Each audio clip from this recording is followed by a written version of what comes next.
My Hero Academia is one of my favorite animes ever, is what I would have said if this was 2019. Okay, let me explain. You see, many moons ago, I was actually a massive fan of My Hero Academia. I probably watched seasons 1 to 3 a million times each, and then season 4 came out, and I just sort of stopped.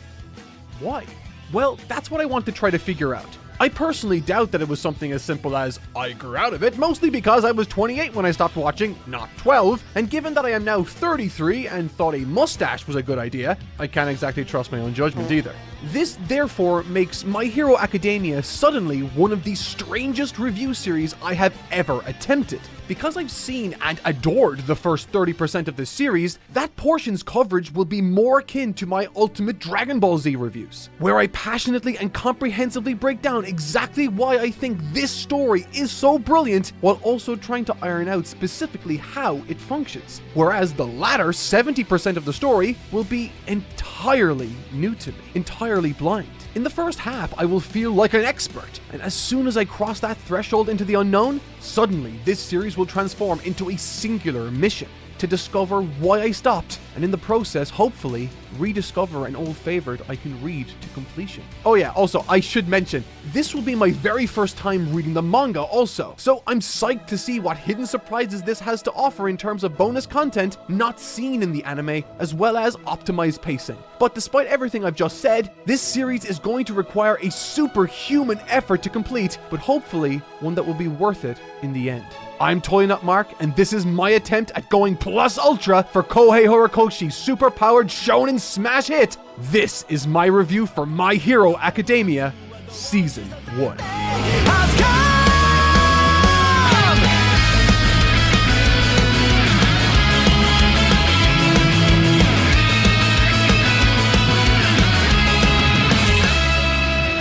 While I can't recall why I stopped keeping up with My Hero Academia, I can, however, still viscerally feel why I fell in love with this story in the first place. Simply put, because it felt real, true to life. Now that might seem like a bold statement to assert at the forefront of an academic analysis of a superhero-themed traditional shonen, but believe it or not, that statement rings true no matter if the subject is Citizen Kane, My Neighbor Totoro, or indeed My Hero Academia. What bonds us, everyone, to these great stories oftentimes isn't the fantastical, but rather a hidden element within that we recognize in ourselves. Sometimes this ingredient can feel empowering. Sometimes it can make us feel deeply uncomfortable. But it's that ingredient, that added relatability that transforms a collection of meaningless words into a story that moves millions around the world. The very first scene of any story is a uniquely important chance for any author to make a strong impression and establish the tone of their story. They might open with an action set piece, or more broadly try to shock the audience. Looking at you, Berserk. Whatever approach you choose to take, the first scene should on some level be emblematic or representative of what your story will ultimately focus on or look like into the future. With Attack on Titan, the story kicks off not in the present, but actually a scene slightly into the future of where the story starts proper, with Eren and the rest of humanity looking on in shock at the colossal titan leering over the incubating and protective walls of Shiganshina. The narration goes on to describe how Eren feels like trapped livestock, which succinctly describes the driving motivation of the entire story, as well as introduces the forces that keep that goal out of reach for Eren. It's a fascinating hook and tells us exactly what the story is about. My Hero Academia takes an entirely different approach, but achieves the same result.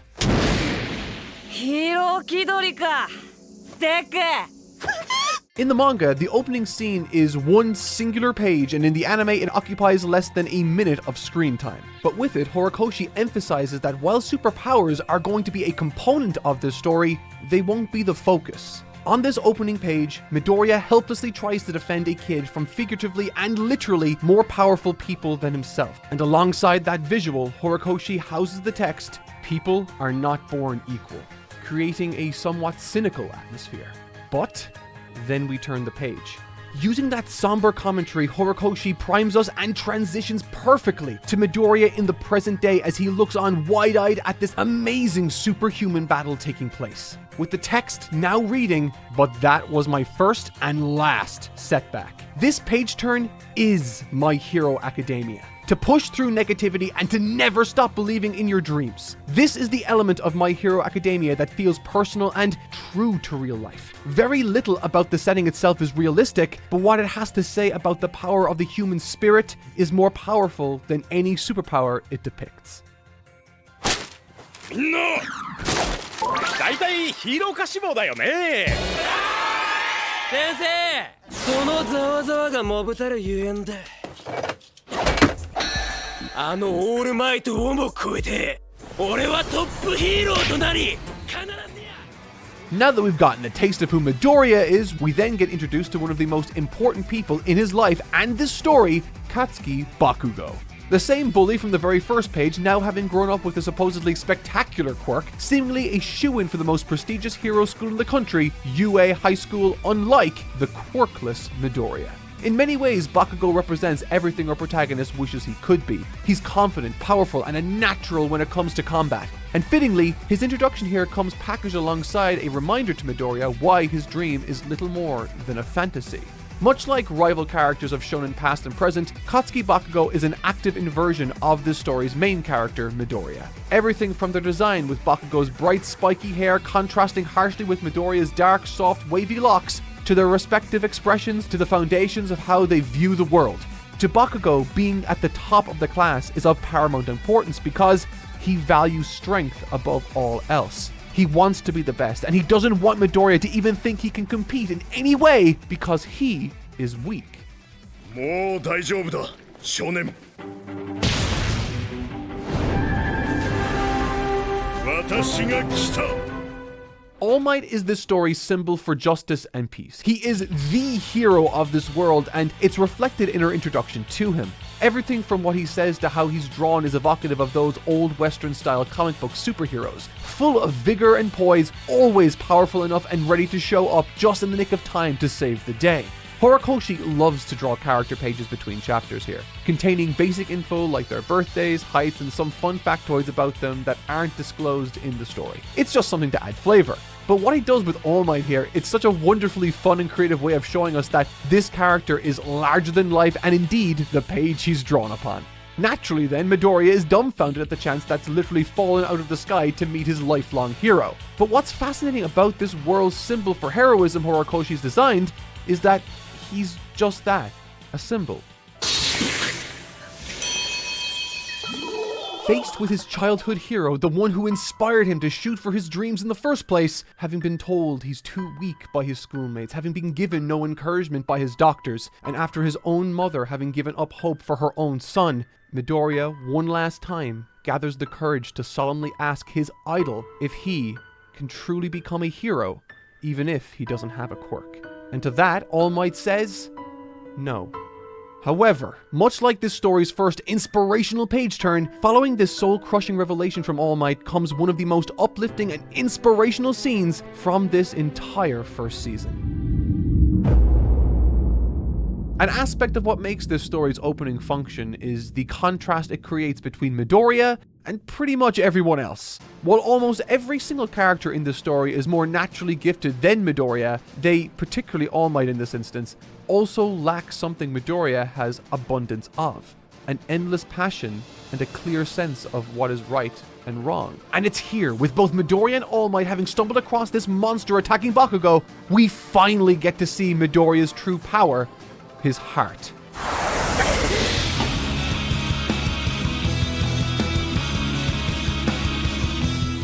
Midoriya sucks physically, but when it comes to passion and having his heart in the right place, no other character in this story even remotely comes close. All Might is this universe's Superman, a symbol that tells the world that no matter how horrible a situation is, there is always hope, and yet, when faced with the attack on Bakugo, he just wastes time, cursing his own lack of ability in the moment as he stands idly by, this young kid in danger, losing the battle for his life. But Midoriya, when faced with a circumstance he is no more equipped than any other onlooker to contend with, he doesn't see this bully who has tormented him his entire life. He doesn't even think to wait for another hero to step in. Instead, his legs simply moved without thinking. Oftentimes, our real lives become complicated, distracting us with the noise of our disappointments. Disappointments that make us always look inward at our shortcomings and failures. But Midoriya is Horikoshi's wish for all of us.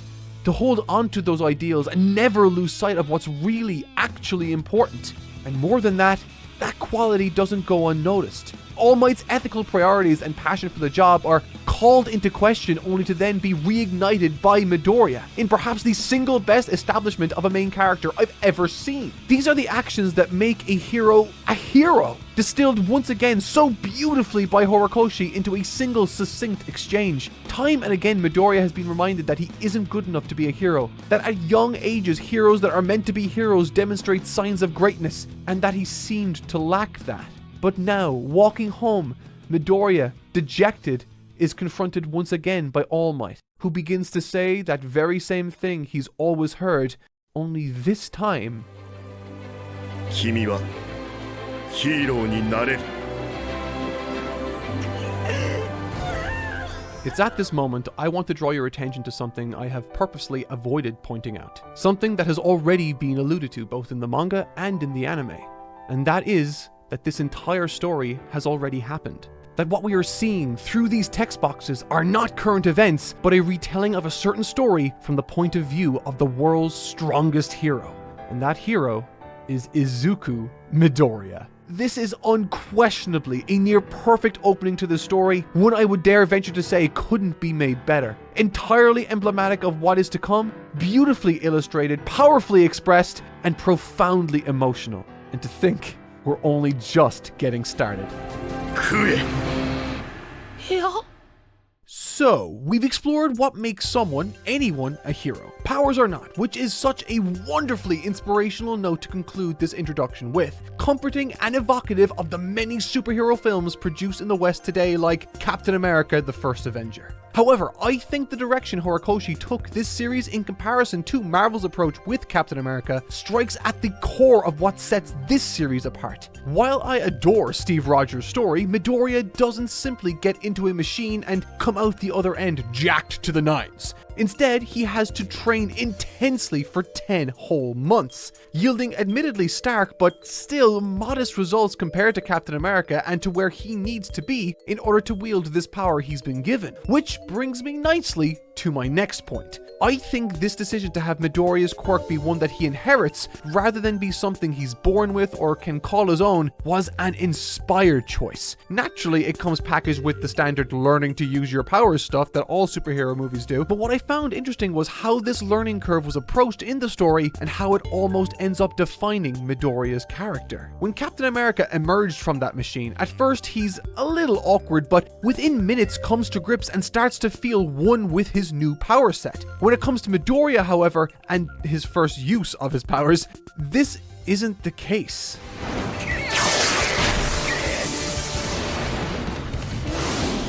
The entrance exams of My Hero Academia are of paramount importance for Midoriya to achieve his dreams. But there's more writing on his success here too. He's been given an incredible mantle to carry, and with it comes certain expectations. He doesn't just want to become a great hero, he needs to carry on All Might's legacy. And to do that, he needs to pass this test, at the very least, one he clearly is not prepared for. Where Captain America's first chase scene allowed him to demonstrate his physical prowess with confidence and grace, eventually, Midoriya's flaws are exposed like a nerve in this exam, not the least of which being his lack of self-belief and confidence, traits which led to others disregarding his presence early on like Bakugo and Ide, and in him accruing 0 villain points by the time the clock runs out. However, that wasn't the only way one could gain points in this exam.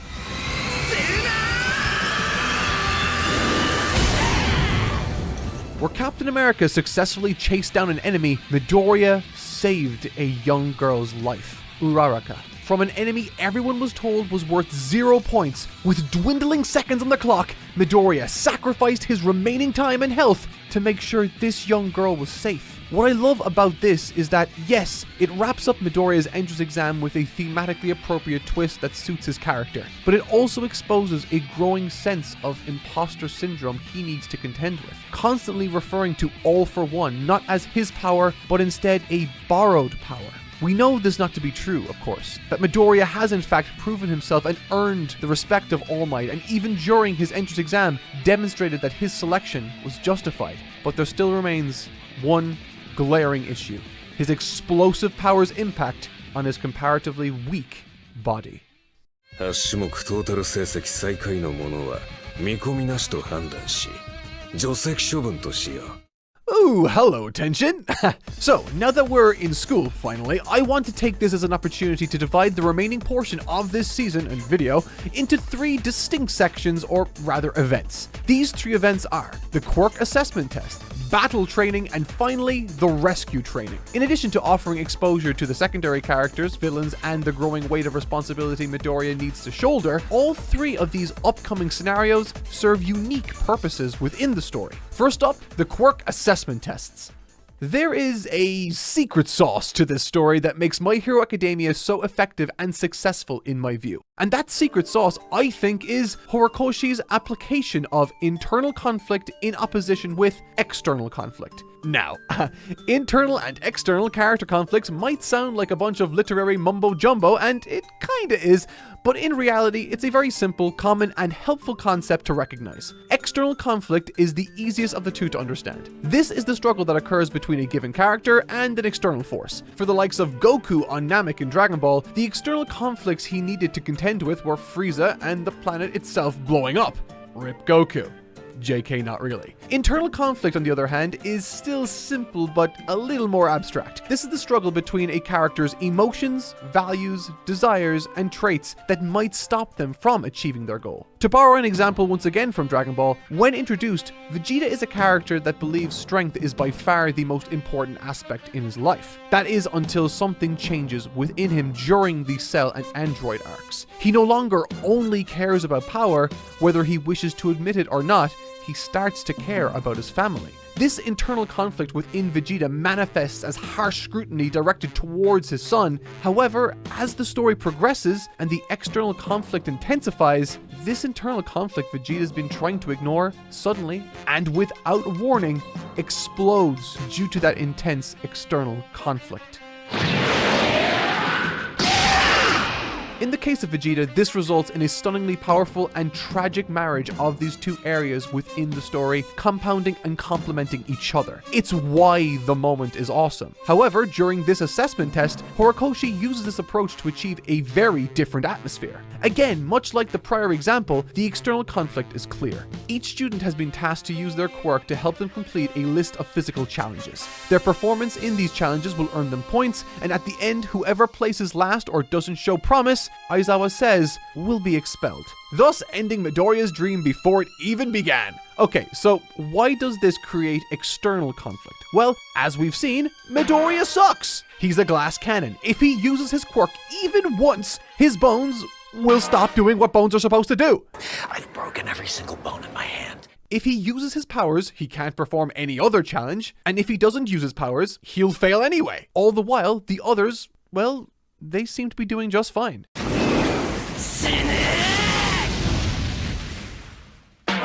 705.2 meters. That is just shy of 7 American football fields and almost 3/4 of a kilometer. Okay, so this cautious approach isn't going to work anymore. His current scores are abysmal, and much like the Kaioken from Dragon Ball Z, Midoriya has no other choice than to dig deep and to bet it all on one last full power Hail Mary throw.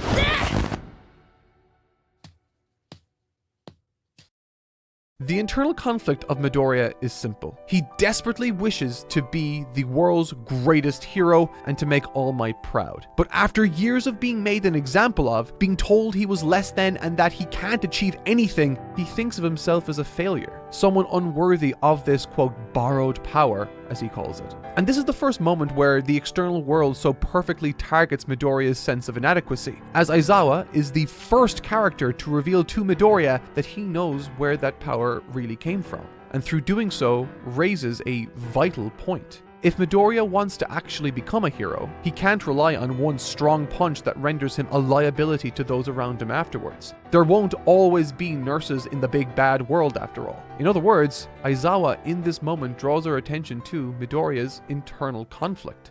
Midoriya Izuku, お前の力じゃヒーローになれないよ.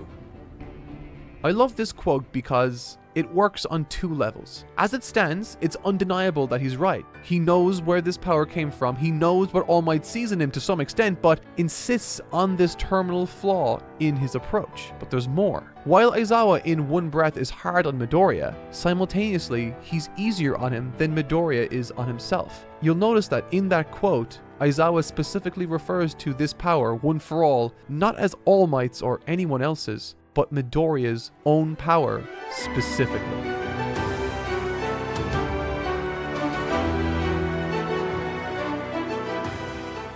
This is the payoff to this conflict within Midoriya's mind, at least for now. He doesn't need to rely on natural ability like all the others he admires do. Instead, he can find solutions to these impossible problems using what makes him special. His ability to think outside of the box, his ability to strategize, and leave everything he's got out there. 705.3 meters is the result, 10 centimeters farther than Bakugo's throw. He may have placed last overall still, but as Aizawa said, he's not entirely without promise.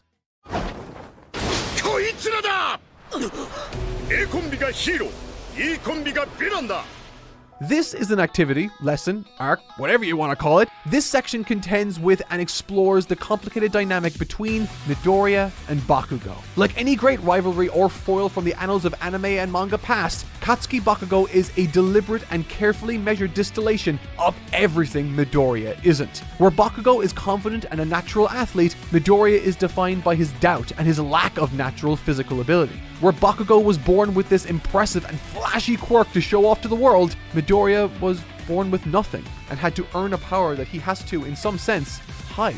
Heck, even the entrance exam points are inversions of each other that reflect Bakugo and Midoriya's differences. Bakugo, who scored 77 points total, all coming from villain defeats with 0 saves. While Midoriya, as we know, scored 0 villain points, but collected 60 save points. The point the story has been driving home since it began has been that these two are polar opposites, and now they have to fight.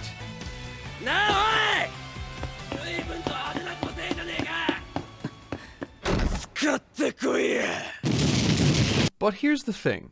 What I just said about Horikoshi depicting these two conflicting characters as total opposites doesn't paint the entire picture.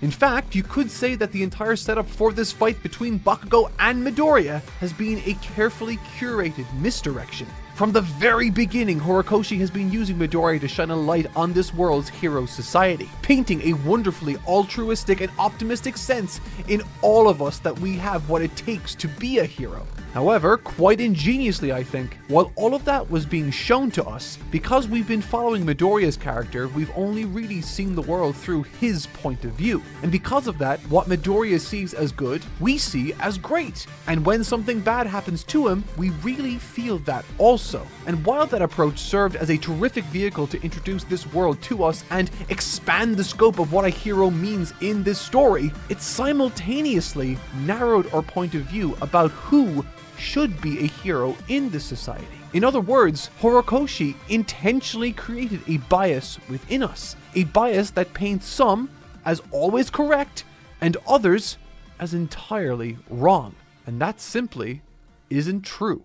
いやー、これはまたすごい個性だな。ほんと、ヒーロー向きの派手な個性ね、カツキくん。俺がすげえんだ。For the first time in this story, a different character takes center stage. Katsuki Bakugo, a young man who has tormented Midoriya seemingly his entire life, only we come to realize that that isn't entirely true. Or at least it hasn't always been the case.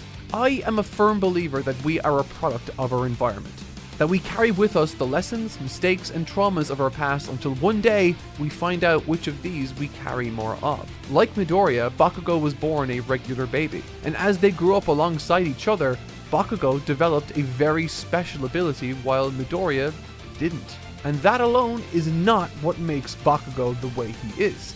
Gifts alone are not what makes people who they are. People are. From as young as a toddler, Bakugo had been shown friendship and praise for being gifted, the best. His teachers, his friends, and everyone in his life have treated him as if he was special because of these gifts. And in a way, that's not fair. Not for Midoriya, any of the other children in the class, and least of all, Bakugo. When we're kids, it's up to the adults in our lives to instill within us the principles and value systems that ultimately shape who we become. Value systems that determine how one feels happiness. And if we're taught superiority is to be praised, then naturally, that must mean inferiority is to be looked down upon. 大丈夫？立てる？ Never in his entire life had anyone looked at him like that. Sympathetically, concerned. It's pathetic. People that are amazing, those who are the best, gifted individuals who are supposed to be great heroes, don't need help. Least of all from someone weaker than anyone else they know. Bakugo's anger towards Midoriya isn't random. He's not some two-dimensional bully archetype rooted in vapid and shallow reasonings like a vague annoyance over what he's wearing or how he looks or something. It's an intense, almost panicked reaction spurred on by what everyone has told him was important to his entire life. And so, if Midoriya could do that with one finger, that surely must mean that all through his life, Midoriya has been going easy on and showing sympathy towards Bakugo, underestimating him, thinking of him as lesser, like he did to Midoriya. The conclusion to this fight is spectacular, but perhaps not for the reasons you might think. In the anime, the music, the animation, the whirlwind of emotions it offers paints a triumphant moment. But when I read the manga, I realized something.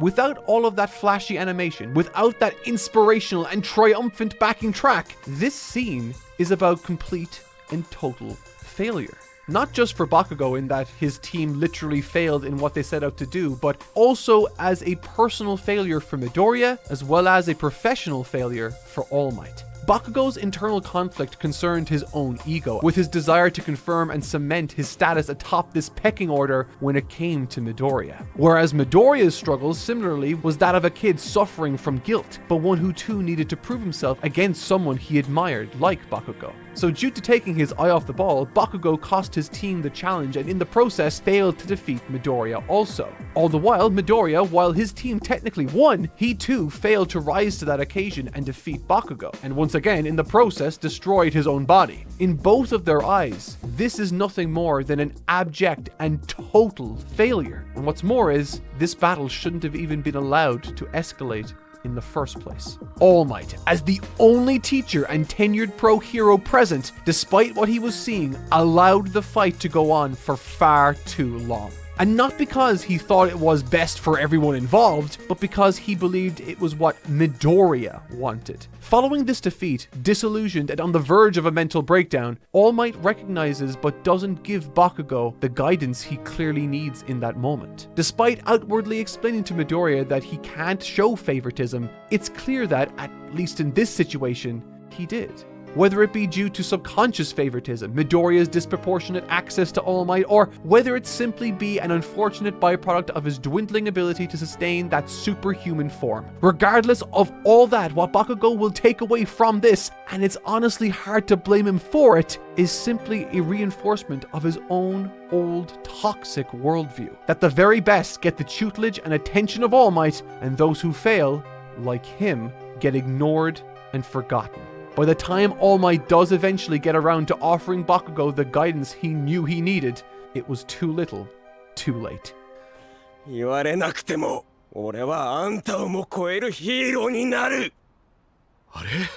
When Midoriya reveals his power to Bakugo and the shortcomings it has, what I believe Bakugo is actually hearing in this moment is something akin to what Midoriya said in his own mind during their fight. That if he were to have gone all out against Bakugo, he could have killed him.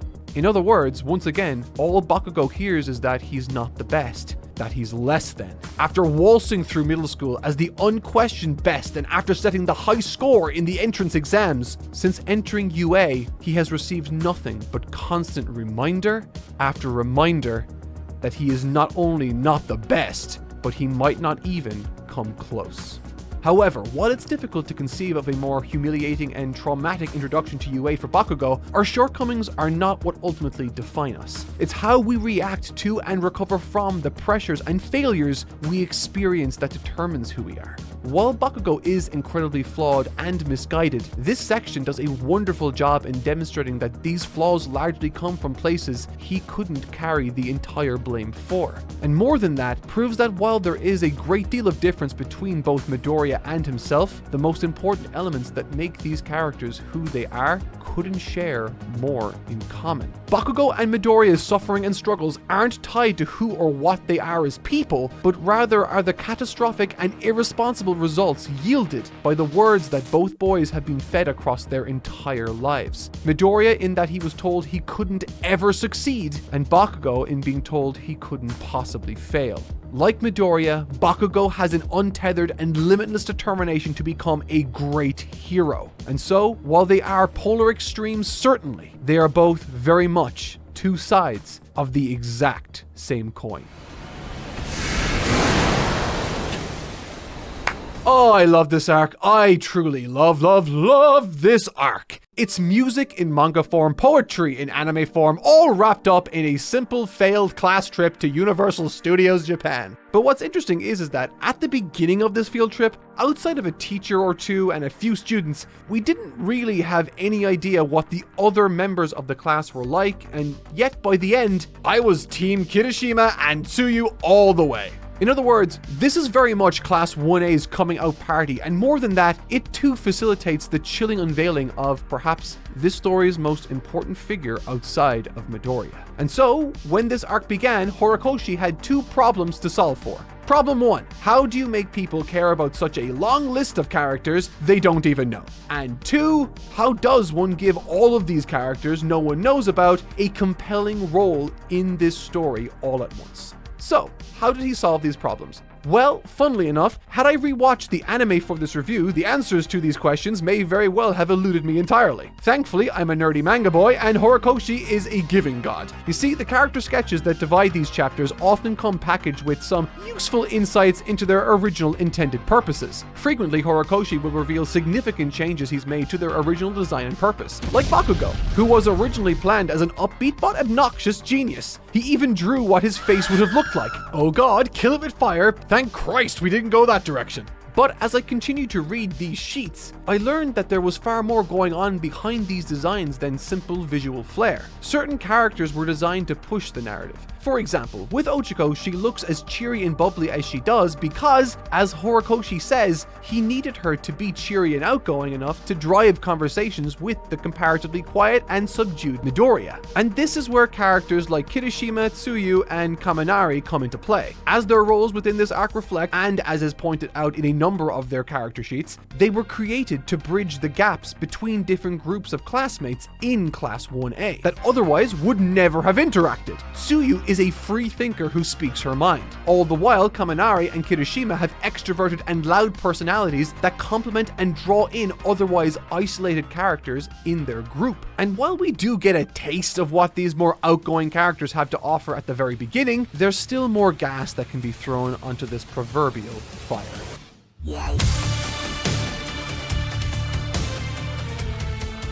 Look, I'm not gonna lie. When I first saw this character emerge from this portal, I was in shock. Without a single word, this character changed the entire atmosphere of this once light-hearted series. Perspective is important to reaffirm in moments like this, however, when you're looking back on something that happened over 10 years ago. Prior to this moment, everything that had happened in this series was relatively under control or under the supervision of the established heroes. Events like the entrance exam, the Quirk assessment test, and even the battle train that got a little out of hand, all of these events, while they each possess compelling stakes, never veered into chaos or total loss of control like this. What I love about this moment isn't what Shigaraki does to sell the seriousness of the situation, but rather what happens in response to his sudden arrival.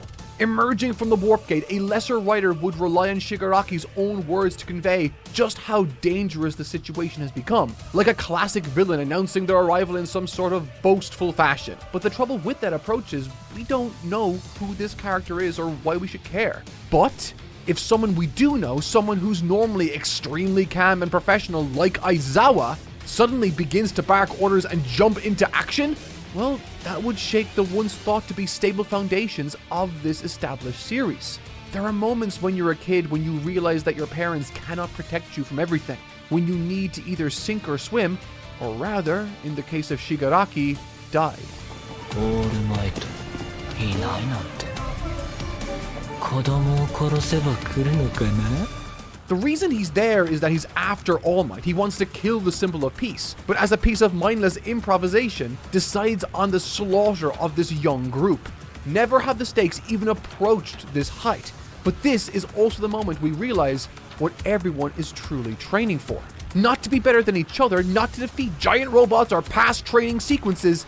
This is the end goal, and they are a far, far stretch from reaching that goal. And ironically enough, this sudden dangerous ambush only further drives home the lesson these kids need to take away about this rescue mission exactly. That it's not about defeating or incapacitating your opponent, but rather prioritizing the safe and timely rescue of those who need it. This is then reinforced by Aizawa's reaction to defend and buy time. This is reflected in 13's guardianship of the children, and as Kurogiri, the swirling dark cloud of Warp Gate approaches, announcing to their faces that they are there to kill the symbol of peace, Midoriya is entirely caught off guard.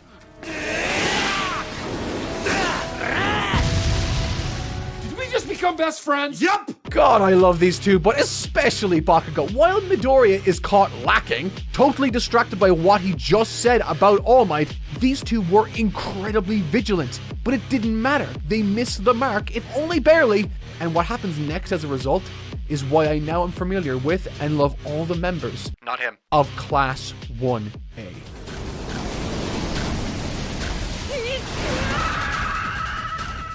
I'm not going to go through each of these individual conflicts in tremendous detail, but I do want to examine why these pairings work. Aside from one, each of these groups possesses one of the three individuals Horikoshi designed to bring people together. Tsuyu rescues Midoriya and creates space for him to think and actually problem solve for their current situation. To be quite honest, this might be some of Midoriya's best examples of deductive reasoning. With the help of Tsuyu, he accurately identifies what the villains know about them, which is nothing, what their plan of attack is, and how best to escape while making use of everyone's power sets. Importantly, not reducing himself to a liability afterwards, which was important, and sticking closely to the goal of the lesson coincidentally. It's an incredibly tight scene and one of the most underrated in this section in my view. Then we get Kaminari's group, and wouldn't you know it, he's the fuel for the fire here too. On a narrative level, this is the group that presents Horikoshi with the most difficult task, as we don't really know any of these characters. While we have on some level been introduced to the likes of Yaoyarozu, it's only ever really been in the service of exposing the failings of other characters. Which, while impressive, isn't exactly something for us to sink our teeth into. Furthermore, Kaminari and Jiro have been given virtually zero dialogue up until now, which is what makes it such an impressive scene to me because it held my attention surprisingly well. Within the span of only a single page turn, Horikoshi establishes the situation, Kaminari's personality type, as well as his powers and their shortcomings, which then creates the opportunity for the comparatively level-headed duo of Jiro and Yaoyarozu to take action and problem solve.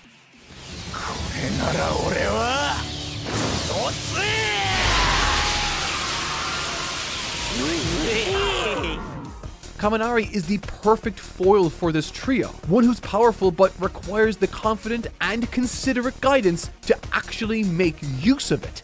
It's such a phenomenally well-written sequence that allows all of these otherwise unknown characters to shine bright.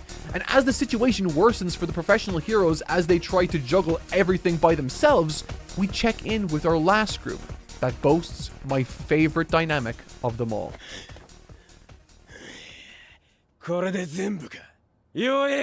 In the context of this story, Kirishima is the single most important character to Bakugo. And I dare to say, even more important mechanically speaking, than Midoriya. Since arriving at UA, if you think about it, compared to how he used to express himself in middle school, Bakugo, outside of a few aggressive, seemingly mindless assertions, hardly speaks at all anymore. Even on the bus ride to USJ, the little he did say resulted in him being teased and bullied by the class. He's not in a good spot, but in this scene, Kirishima demonstrates his true value as a character, expressing his concern for others, the responsibility that he feels they have to protect those that can't attack, and that they should go back to 13 right now. Bakugo follows this with a typical Bakugo response, citing that Kirishima can go off and do what he likes, he's going to go beat the crap out of the warp guy. This is where Bakugo would usually stop talking, but Kirishima, unlike all the others, challenges him and allows us to hear Bakugo's reasoning. And this reasoning isn't spurred on by ego or rage or anything we've come to expect from Bakugo, but rather careful strategy with consideration taken into account for others already. And none of this would have been apparent or possible to hear without Kirishima's involvement.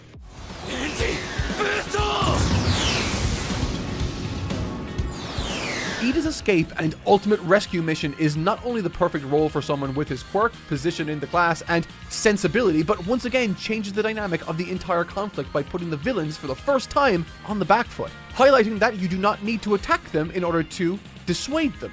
Despite being armed with this enormous hulking monster that easily overpowered and took out Aizawa, once Shigaraki learns of this impending rescue and influx of pro-heroes, he says that they need to leave, but not before killing a few kids. ほんとかっこいいぞ。イレイザーヘッド。 Holy shit, okay, I love this damn character. I didn't get the chance to talk about this when his power was initially revealed, but holy fucking shit do I love Aizawa. The way his power set was revealed during the quirk assessment, the way he just used his power to cancel out the most dangerous villain's attack, and despite this quirk not being suited to this situation, when Midoriya expressed concern for him before he initially leapt into battle, there was no hesitation, but instead a parting quote that reflects exactly the lesson he wants Midoriya to learn. Quote, "No good hero is a one-trick pony." This quote goes hard as fuck. Not only because it demonstrates that he is living his principles to Midoriya, but also subtly highlights that he too, like Midoriya, found himself in the past with a quirk that on its own had a lot of drawbacks, but he worked on them and now he's one of the best heroes the series has. He's such a phenomenally understated character, certainly up there as one of the best in this series, which is high praise given the company he shares.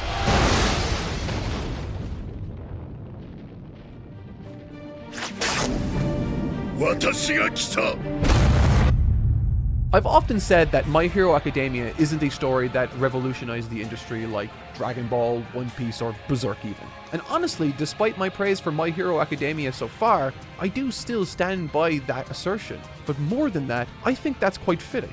For My Hero Academia to be a story that has studied and learned from all the greats that came before it is nothing short of poetic in my opinion. Following All Might's uplifting arrival, I couldn't help but think that this reminds me so much of Goku's last-minute return to save his friends on Earth towards the conclusion of the Saiyan arc.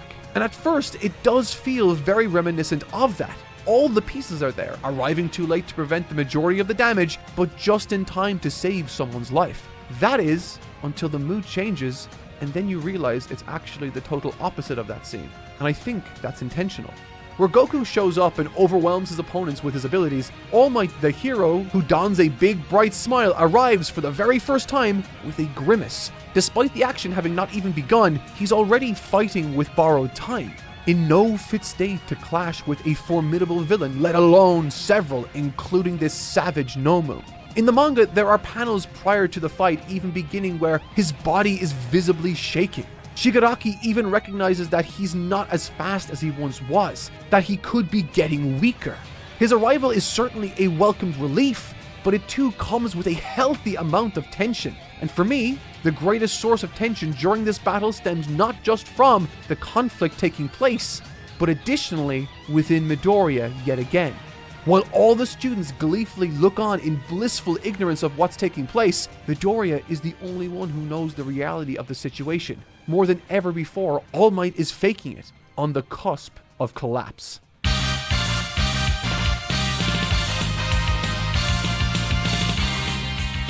I don't think I need to tell anyone that the fight itself is obviously a highlight for many. And while great, I think there's an understated quote from Kirishima following its conclusion that speaks to not just this conflict, but the whirlwind of conflict within All Might himself. He says, like straight out of the comics, he just smashed his way past the absorption, the ultimate bruiser. What I like about All Might's makeup as a character is the fact that he's a walking contradiction. He wants to be and appear like those unstoppable Superman archetypes from the golden age of comics in the 30s. But the trouble is, he's in a far more evil and complicated world than that. He feels a powerful pressure to be something that he's not, in order to free the public's collective minds from the worry these evildoers try to instill. Once again, in the case of All Might, Horikoshi chooses to leverage the dynamic of internal and external conflict. Every inch of All Might's design speaks to this conflict, but perhaps none more so than his ever-present, never-changing expression. The purpose of character design is to communicate without words something key to the personality it's trying to represent. All Might's inner struggle is that of being a sickly, weak man trying to live up to his own lofty legacy, trying to hold it together only to, at every turn, fail time and time again. Fail at being a teacher, struggle to be an effective mentor, and now, suddenly, he begins to slip as a hero too. All the while the external conflicts, whether they be interpersonal, professional, or on the streets themselves, place ever-growing surges of pressure on his ever-weakening shoulders. But no matter what, he refuses to yield. He refuses to settle for anything other than the ideals he represents, reassuring the world with a big, friendly smile that everything is always going to be okay, because he is here. Like All Might, his design seems like a contradiction to common design practice on almost every level. Contradictions to design principles Horikoshi himself implements and explicitly tells us he uses throughout these sheets he's provided. Take this character design for Bakugo from the front of Chapter 10, for example. In these character design breakdowns, he more often than not cites the eyes as the element that plays a key expressive role. His design of Bakugo's eyes specifically say, and I quote, "explosively angled at about 80 degrees. Go for the full 90, kid." This naturally tells you something about Bakugo. The same can be seen from Midoriya's teary pupils or Ida's stern, square-shaped peepers. Both offer insight into the character and through looking at them, tell us something about their personality. In other words, effective character design is a visual language, but All Might's design for his eyes say nothing. His face is an unflinching, almost unchanging mask that, like a poker player, refuses to show any other emotion, refuses to let his guard down, refuses to appear human. And that's the point. Despite breaking this rule, Horikoshi communicates more about All Might through his eyes than any other approach he could have ever applied. Hilariously, it's the most complete marriage of both design and character that I've seen, certainly in this series and perhaps in all of the manga I've read. It's that conflict between All Might's ideals versus what his body prevents him from doing that makes him such a compelling character and what fueled this incredible scene. Going through and studying this series has opened my eyes to how much subtle brilliance was behind this first segment of the story, leading me to appreciate it more than I perhaps ever have in the past.